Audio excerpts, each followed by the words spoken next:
শুরু করলো quiz. Hello everyone, আজকে আমরা আবার চলে আসলাম কুইজ চায়ের বাড়ি। ক্যামেরাম্যান ওই যে বরাবরের মতো সোহাগী আছে, তো ওরে নিয়ে আসলাম। তো চিন্তা করলাম যে ও তো চায়ের বাড়ির এই কফিটা ট্রাই করে নাই কখনো, যেহেতু আমি আগে ট্রাই করছি, যার জন্য আজকে সোহাগকে নিয়ে আসলাম।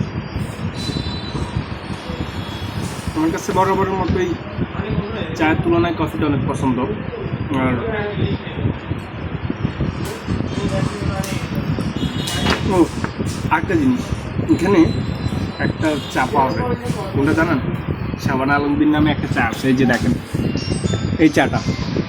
আপনি এই চাটা ট্রাই করতে পারেন, অবশ্যই লোকেশানটা পিন কমেন্টে দেওয়া থাকবে।